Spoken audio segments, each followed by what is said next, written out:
He walked into the hospital expecting a routine business meeting, until he saw 3 little girls in identical pink dresses crying outside the ICU, and one of them looked up at him with his own eyes.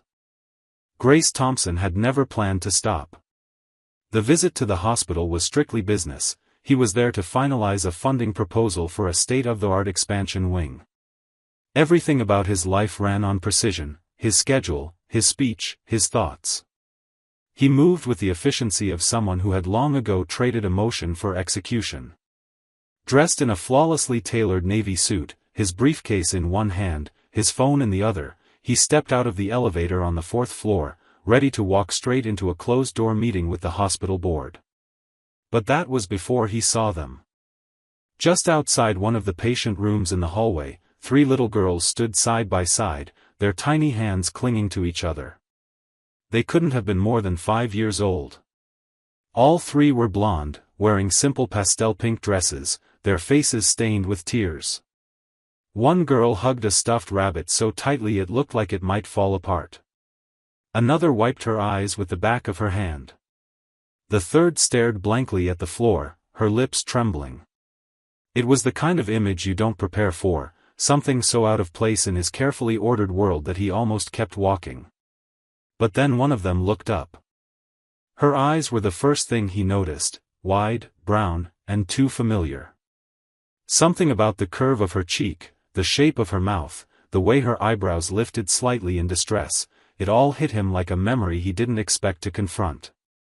He stopped in his tracks, not knowing why, just knowing he couldn't take another step forward. There were no nurses around, no adults in sight. The girls were alone. Something twisted in his chest as he walked toward them, slowly, like approaching a fragile animal that might bolt at any moment. He cleared his throat gently and crouched to their level. "Hey," he said, keeping his voice soft. "Are you girls all right? Did you get separated from someone?" The tallest of the 3 shook her head. "Our mommy's in the ICU. They said we can't go see her yet." He paused. "Are you waiting for someone? Is someone coming to pick you up?" All 3 shook their heads in unison. "There's no one else," the girl with the stuffed rabbit said. "Just her. Just mommy." Grace felt his breath hitch. He had no idea why he stayed kneeling there, why he suddenly felt the need to know more. There was something magnetic in the way they looked at him, something that pulled at parts of him he had ignored for years. He wanted to comfort them, but more than that, he needed to understand why he couldn't look away. Then, the smallest of the 3 took a tiny step forward and tilted her head. "Do you work here?" she asked. "No," he replied. "I'm just here." She studied him for a moment, and then softly said, "You look like someone mommy talked about before." Grace felt the ground shift under him. He opened his mouth, but nothing came out. That was the moment something in his carefully built life began to break, not violently, but quietly. A single crack through the surface of certainty, and he hadn't even reached the meeting room yet. Grace couldn't move. He remained crouched in front of the 3 girls, feeling like the world around him had slowed to a strange, surreal pace. Their words echoed in his mind, especially the last one, asterisk, "You look like someone mommy talked about." Asterisk, it wasn't just the resemblance or the way they stared at him with wide, uncertain eyes. It was the feeling deep in his chest, the sudden certainty that this wasn't a coincidence. He didn't know what to do with it, didn't know where to place the weight of that realization, so he did what he could, he stayed with them. He gently asked their names, and they introduced themselves in soft, slightly trembling voices: Maddie, Chloe, and Jane. Each name was like a small stone dropped into water, rippling through memories he hadn't touched in years. He asked about their mother, and they told him her name was Emma. That name was no stranger. It hit him like a punch to the stomach. He remembered Emma perfectly, the warmth in her voice, the way she used to laugh at things no one else found funny, how she had once looked at him like he was the only man in the world. They had shared something real, something brief but unforgettable. And then she had vanished. They hadn't spoken in 5 years. He had searched once, half-heartedly, early on, but work had swallowed him whole, and he had let her memory drift further and further away. Until now. Until these 3 girls who looked like they might carry pieces of him in their faces were standing in a hospital hallway with nowhere to go. Grace stood slowly and glanced around. Still no staff had come to check on the girls. He felt an unfamiliar frustration build inside him. How could no one be helping them? He pulled out his phone and walked to the nurse's station. When he got the attention of the woman behind the counter, he kept his voice steady but firm. "There are 3 children alone in the hallway outside ICU room 402, he said. "They've been waiting there for who knows how long. Can someone check on them?" The nurse blinked, then looked toward the corridor. "Oh, yes. That's Emma Rivers' room. The girls have been waiting most of the day. We've been short-staffed, and since they weren't technically patients." He didn't let her finish. "They're 5. And they're terrified. Someone needs to be responsible for them." She gave him a slightly defensive nod. "I'll notify the social worker." But Grace had already turned back. He didn't need someone else to step in. He couldn't explain it, but he felt something shift inside him. A sense of urgency mixed with responsibility. It wasn't charity. It wasn't guilt. It was something far deeper. When he returned to the girls, they were sitting on the floor now, holding hands, huddled close. He crouched again, this time more slowly. "Your mom," he said gently. "She and we knew each other a while ago." Chloe, the middle girl, tilted her head. "Are you a friend?" "I think I used to be," he said quietly. "Mommy never talks about friends anymore," Maddie added. "Only work. And bedtime stories." Grace felt something inside him crack again. They talked a little more, about their favorite cartoons, their favorite colors, and what they missed about home. None of them cried anymore, but they still clung to one another as if letting go would shatter the fragile safety they'd built in that hallway. When the social worker finally arrived, a kind woman with tired eyes and a clipboard, Grace stood to meet her. She asked who he was, and for a brief moment, he didn't know what to say. "I'm someone who used to matter to their mother," he said. "And I think I might matter to them too." He stayed while the girls were taken to a small waiting room with toys and juice boxes. He gave his number to the social worker and asked for updates. He wasn't sure what would come next, but one thing was clear, he wasn't walking away. Not from Emma. Not from these girls. Not from the life that had just reappeared without warning and demanded to be faced. The hours that followed passed in a haze for Grace, but everything inside him remained sharply alert. He hadn't returned to his meeting. The thought of discussing funding proposals while Emma lay unconscious in intensive care and 3 little girls waited alone in a side room felt almost grotesque. Instead, he spent that day and the next trying to understand what had happened to the woman he once knew and the life that had unfolded in his absence. He learned from the social worker that Emma had been admitted the previous night following a sudden medical crisis. Details were sparse, but the seriousness was clear. She was unconscious and stable, but in critical condition. No other relatives had been listed, no emergency contacts. Just the children. Just Emma. It was that detail, no one else, that haunted him. Grace had spent the past 5 years believing Emma had chosen a life without him, that whatever they'd shared had been fleeting or not enough. But now he was beginning to wonder if her silence had come from something else, fear, protection, or sacrifice. He thought back to how their relationship had ended. It wasn't a fight or betrayal. It was a slow drift, caused by the growing gap between her quiet world and his corporate climb. She had said goodbye in a note, one he barely had time to read at the time. He remembered her writing that she needed something real and steady, and that she hoped he would someday find it too. He hadn't. Not until now.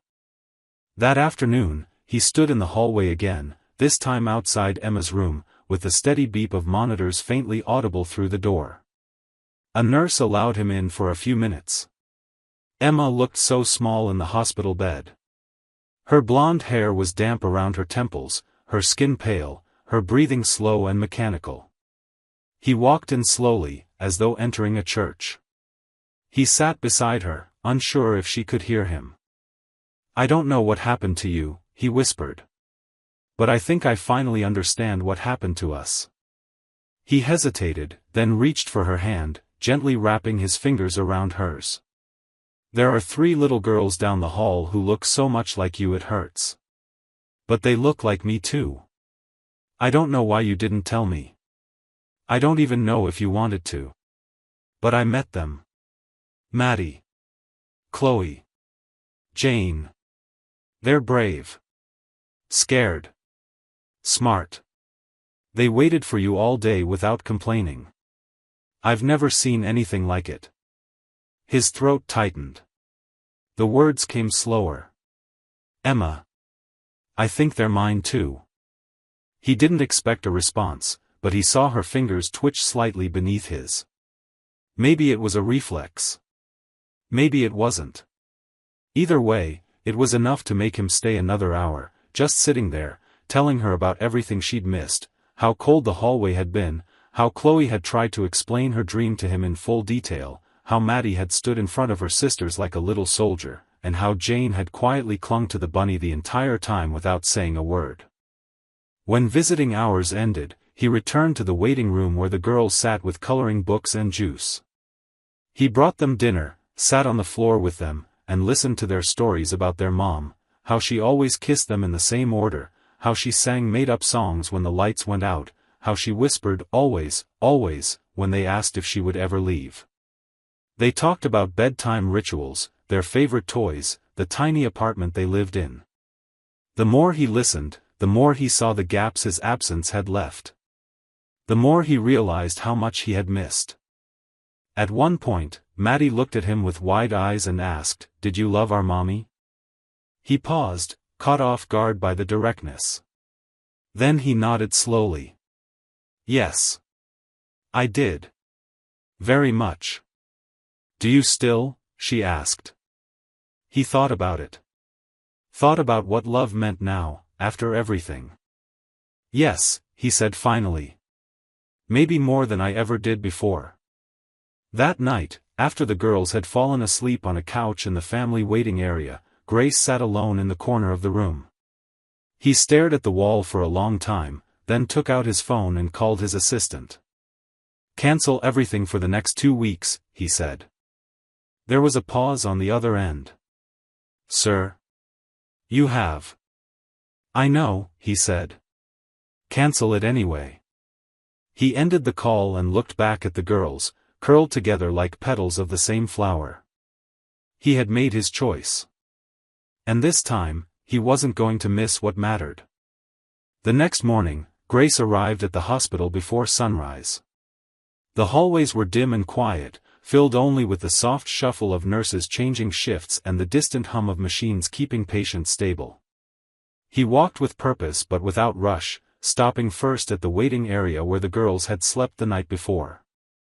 They were still there, tangled together beneath a hospital-issued blanket, their cheeks flushed with sleep and their little arms draped over one another like they couldn't rest unless they were touching. Grace stood in the doorway and watched them, something deep inside his chest tightening with a kind of protective ache he had never known. He had made decisions his entire life based on logic and returns. But this was different. This was something his heart understood before his mind could even form the words for it. He left a note with a nurse, letting them know he would be back soon, and then walked down to the ICU. Emma's condition hadn't changed overnight. She remained unconscious, her body still fragile but holding on. Grace sat beside her again, this time with more certainty in his movements. He didn't just talk about the girls. He told her about himself. About the life he had built, the emptiness that came with success, and how all of it had started to feel meaningless the moment he saw 3 pairs of eyes staring up at him in that hallway. "I used to think I had time," he said quietly, time to chase goals, time to come back to things I left behind. But the truth is, I let go of you too easily. And now I realize I might have let go of the only part of my life that had real meaning. He stayed until the nurses reminded him it was time for rounds, then returned to the girls. They had woken by then, brushing sleep from their eyes and accepting juice boxes from a tired but kind volunteer. When they saw Grace walk in, their faces lit up, not with surprise, but with the comfort of someone they now expected to see. It startled him how quickly he had become a constant in their eyes. He sat on the floor with them again, listening as they took turns explaining the names of their stuffed animals and which cartoons they hated. Jane, the quietest of the three, leaned into him without saying a word, simply resting her head against his arm while she colored. He didn't move. He didn't dare. That afternoon, he met with the hospital's social worker again, this time with questions, not about visitation or policy, but about guardianship. He didn't know the system, but he wanted to. He wanted to do this right. He wanted to make sure that no matter what happened to Emma, the girls wouldn't end up with strangers, wouldn't be lost in the shuffle of paperwork and state agencies. He gave his name, explained his connection, and then, because he didn't want to delay even a moment longer, requested a DNA test. The social worker, a sharp but compassionate woman named Marissa, listened closely. She didn't make promises, but she saw the look in his eyes and the way the girls clung to him. She agreed to move the process forward as fast as legally possible. That night, Grace took the girls back to his condo. It was sleek, modern, cold in its perfect lines and polished glass. It had never been a place meant for children. But the moment they walked through the door, holding his hands and carrying their little bags and favorite toys, the space felt different. Their giggles bounced off the walls, their tiny socks slipped across the smooth floors, and Grace found himself laughing more in that one evening than he had in months. He ordered pizza. He let them sit on the couch with greasy hands. He read bedtime stories in 3 different voices, because they insisted each character needed their own. When they finally fell asleep in the guest room, together in one bed, refusing to be separated, he stood in the doorway and watched them for a long time, overwhelmed by how natural it had all begun to feel. He thought of Emma again. Thought of her lying in that hospital bed with no idea that the man she once loved had returned and was trying to put the pieces back together. He didn't know if she would ever wake up. But he knew, without a shadow of doubt, that if she did, she wouldn't find them alone. He would be there. And he wasn't leaving. By the end of the week, Grace had begun to fall into a rhythm, one that was unfamiliar and often chaotic, but surprisingly grounding. Morning started with brushing tangles out of 3 very different heads of blonde hair, pouring uneven bowls of cereal, and learning the nuances of what kind of apple slices each girl preferred in her lunch. The structure of his old life, early calls, boardroom meetings, flights scheduled to the minute, had dissolved into crayons on the kitchen counter and a forgotten laptop gathering dust in the corner. He hadn't planned any of it, and yet he couldn't imagine walking away. He drove the girls to school in a car that once only carried briefcases and silence. Now it echoed with questions, arguments about cartoon characters, and one girl, usually Maddie, insisting on picking the music. After drop-off, Grace found himself circling back to the hospital each morning, visiting Emma's room before any other part of his day. Her condition remained unchanged, but the nurses had gotten used to his presence, even leaving a second chair by her bedside. He spoke to her every day, about the girls, about what they were doing, what they said, how Jane had started whispering a little more, how Chloe had told him he didn't know how to fold clothes the right way but that it was okay because you're trying. He told Emma that he missed her in a way that had nothing to do with romance and everything to do with the emptiness that had grown inside him over the past 5 years. He admitted how scared he was to be raising children he hadn't known existed and how, despite that, he had never felt more certain about anything in his life. Her hand never moved, her eyes never opened, but he stayed anyway. One afternoon, after picking the girls up from school and helping them with their crafts at the dining table, he sat with Marissa, the social worker, to review the results of the DNA test. The proof was printed on a thin white page, stark and undeniable. He was their biological father. She handed it to him with a look that said she expected more of a reaction, but Grace only nodded. The test hadn't told him anything his heart hadn't already accepted. He had known it in the way Chloe rolled her eyes, in how Maddie crossed her arms when she was frustrated, in how Jane stared without blinking when she didn't understand something. They were pieces of him, wild, gentle, stubborn, and brave. Marissa then began walking him through the process of becoming their legal guardian, at least temporarily. There would be evaluations, court dates, paperwork. It would take time, and until Emma recovered, no decision could be final. But Grace didn't flinch at the steps ahead. He simply asked what he needed to do and began doing it. He even started researching preschools closer to his apartment, places that had music programs and outdoor space, and that didn't feel like holding cells. He asked the girls about what they liked and disliked about their current school, trying to make them feel included in decisions about their new lives. That weekend, he took them shopping for new clothes, not because they didn't have enough, but because he wanted them to have something that wasn't secondhand or worn at the knees. They picked dresses with sparkles and light-up shoes and insisted he get a bright red tie, so he could match. He wore it without argument. Later that evening, they all cooked dinner together, which mostly meant he cleaned up flour explosions and tried not to burn the pasta. When the girls finally went to bed, full of stories and sugar, Grace sat down on the edge of his couch, looking at the empty space around him and realizing it no longer felt empty. It was filled now, with tiny drawings taped to the fridge, mismatched socks under the table, and laughter still echoing down the hallway. His phone buzzed with a message from his assistant, asking if he would be available for a rescheduled board call in the morning. He stared at the screen for a long time before typing back a simple answer, "Not yet." He placed the phone down and walked to the guest room, peeking in to find all three girls curled up in the same bed, tangled in each other's limbs, deeply asleep. He watched them for a moment, overwhelmed by a feeling that had no name, only weight. He didn't know what the future would look like, didn't know how long Emma would remain in that hospital bed or what challenges lay ahead. But he knew, with complete clarity, that his life had been rewritten. And he had no desire to go back to the one he had before. On the 12th day of Emma's hospitalization, something changed. It was subtle at first, her fingers moved, then her eyelids fluttered, and the monitors picked up a slight shift in her vitals.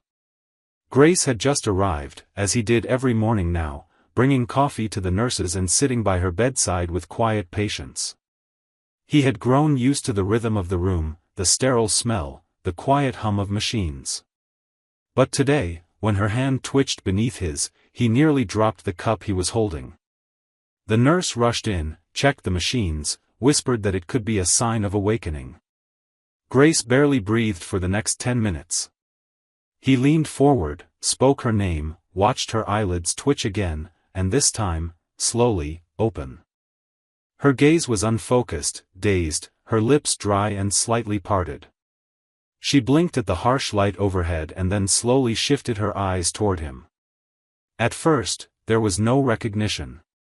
Then, as if memory caught up to consciousness, her brow furrowed. Her voice came out cracked and barely audible, but it was enough. "Grace?"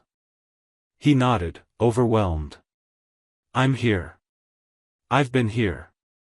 Her eyes welled up immediately, confusion swimming behind the tears. "The girls, are they?" "They're safe. They're with me," he said gently. "They've been brave, Emma. They waited for you. Every single day." She cried then. Weakly, silently, but completely. Grace held her hand, letting her process the reality she had woken into. The nurse gave them a few minutes before quietly stepping out, closing the door behind her. He stayed with Emma as she calmed, as the fog of sedation and fear slowly lifted from her face. "I didn't know how to tell you," she said, voice still rough and barely above a whisper. "I wanted to, so many times. But you were so far away. You were already living a different life. You should have told me, Grace said, but not accusingly. It was filled with regret, not blame. I would have come. I would have been there. I was afraid, she admitted. Afraid you'd feel trapped. Or worse, that you'd feel nothing. Grace sat back, breathing in deeply, letting the weight of everything settle between them. I didn't know. But the moment I saw them, I did. Emma closed her eyes for a moment, as if exhausted by the conversation. When she opened them again, she looked straight at him, vulnerable and honest. Are you really here? He didn't hesitate. Yes. And I'm not leaving. He told her about the days she had missed, about the hallway, about how Maddie had stood tall like a little soldier, how Jane barely spoke but clung to her stuffed rabbit, how Chloe had asked hard questions and demanded answers. He told her about the pancakes he'd burned, the songs they sang in the car, the messy bedtime routines that somehow ended with all three of them in one bed. He saw her smile, tired but real, and for a moment he felt the world tilt back into place. When the doctor came in, they spoke in low tones. Emma's recovery would be slow. Her body was weak, and she would need rehabilitation. But the prognosis was good. She would recover. That night, Grace brought the girls to the hospital, not into the room, but just close enough. They stood outside the glass, and when Emma saw them, her hands trembled with emotion.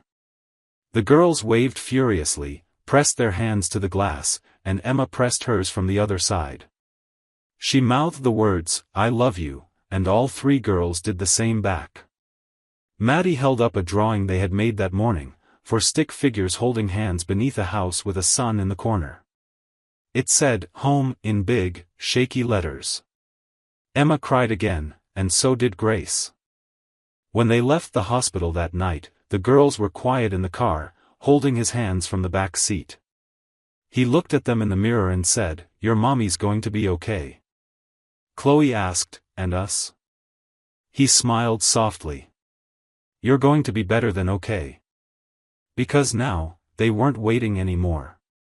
They were beginning. And for the first time, it felt like they were all part of the same story.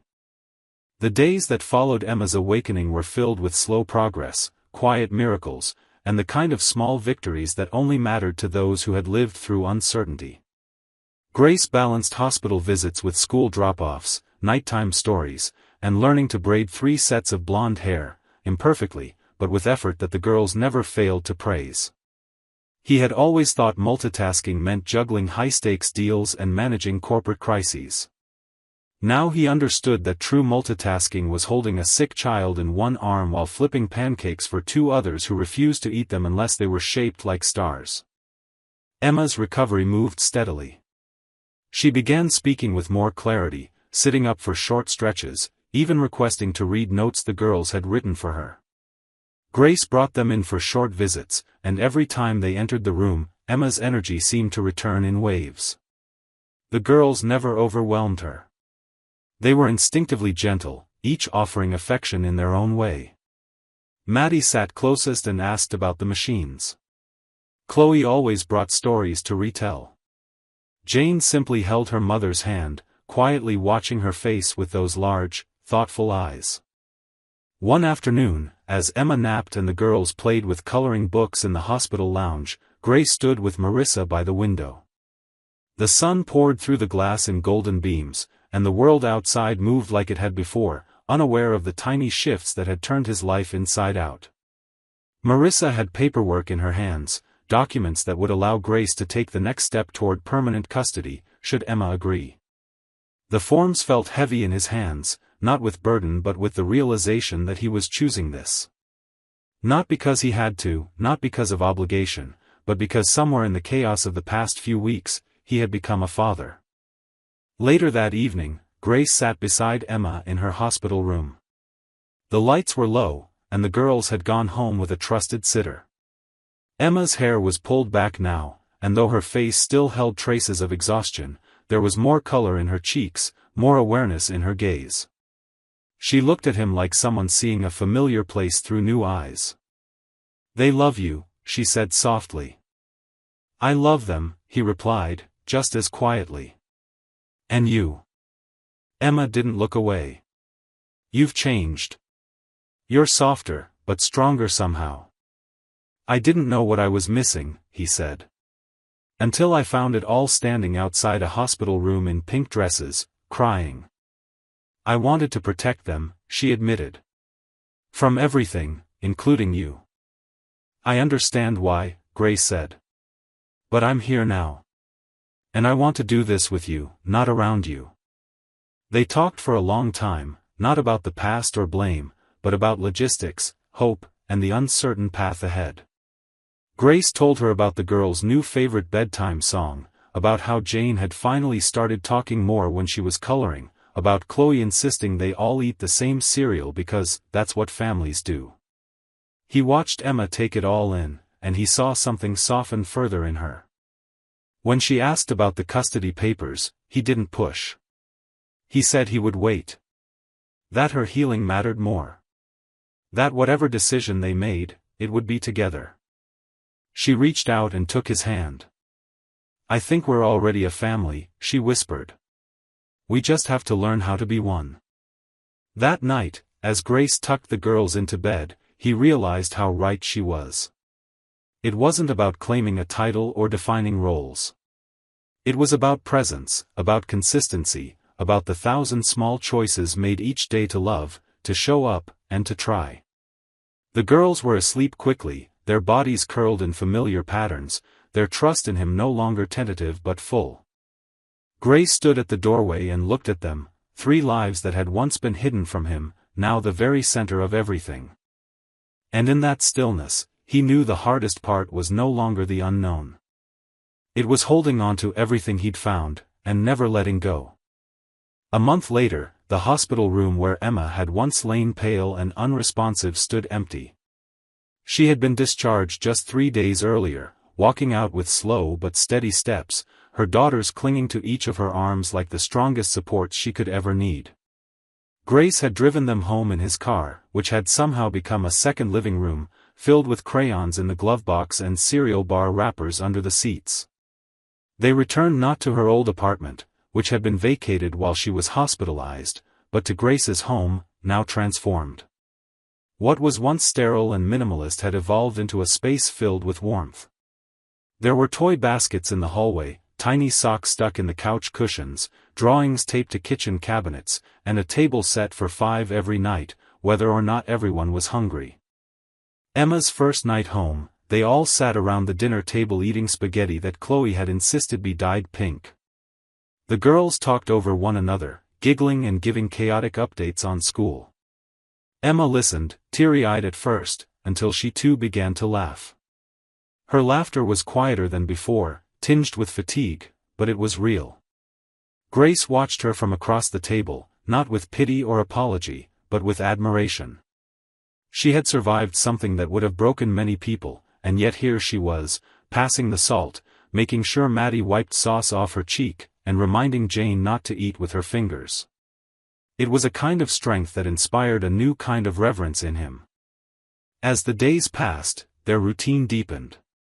Grace adjusted his work schedule permanently, transferring leadership of several projects and even stepping down from his role as CEO, keeping only the chairman's position so he could be home for bedtime stories and school pickups.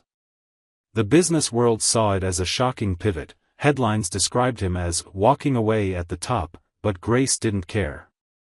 He hadn't walked away. He had finally walked toward something. Every morning started with breakfast made together, often a chaotic parade of spilled milk and mismatched shoes. Every evening ended with the girls curled up in pajamas, listening to one of Emma's stories or Grace's made-up space adventures featuring characters named after their favorite toys. On a Saturday in early spring, they threw a small party in the backyard to celebrate the girl's 6th birthday. Friends from school came, neighbors brought cupcakes, and someone had even arranged for a magician. But what stole the day wasn't the magic tricks or balloons, it was the moment Emma stood, microphone in hand, voice trembling, and thanked everyone for being part of what she called the most unexpected, most beautiful second chance life could offer. Then she looked directly at Grace, her eyes soft and steady, and said, "And thank you, for finding us when we didn't even know we were looking to be found." Later that evening, after the guests had gone and the girls were asleep surrounded by wrapping paper and glittery crowns, Emma and Grace sat outside on the porch beneath a string of lights. The night air was warm, the kind that settles in your skin like memory. They didn't speak for a while, just listened to the crickets and the faint sound of wind moving through trees. Finally, Emma turned to him. "Do you ever wonder what would have happened if we'd stayed in touch? If I had told you back then?" He shook his head, not with regret, but with clarity. "We might have had a version of this sooner. But maybe it wouldn't have been this version.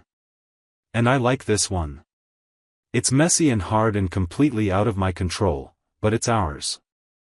She nodded, leaning her head on his shoulder. "You're not the man I left." He smiled and took her hand. "And you're not the woman who walked away." They stayed that way in silence for a long time, watching the house that now held the four people who had become his entire world. The laughter, the challenges, the noise, the quiet, it was all real. And it was theirs. Inside, taped to the fridge among the drawings and reminders, was a piece of paper written in colored marker by the girls earlier that week. It read, in uneven, joyful letters, "Home is everyone being together. Always." And in that moment, Grace knew they weren't just a family, they were a miracle rebuilt from pieces he never knew he had lost, and he would spend the rest of his life making sure it never fell apart again. From an author's perspective, the ending of this story feels not only emotionally satisfying but deeply earned. It doesn't rely on dramatic twists or idealized romance to resolve the characters' struggles. Instead, it leans into something far more powerful: quiet redemption, chosen responsibility, and the slow rebuilding of trust. Grace doesn't become a hero overnight, he becomes a father by showing up, day after day, in the small, often messy moments that matter most. Emma's recovery, both physical and emotional, is believable because it's gradual, not rushed or romanticized. And the girls, each with their own personality and resilience, are never treated as props for Grace's transformation, but as full, vital characters who anchor the emotional core of the story. The final image of them all together, celebrating, laughing, living simply but meaningfully, doesn't feel like a fantasy. It feels like a life that was fought for and chosen. And that's what makes the ending beautiful. It's not about everything being perfect, it's about finally being real.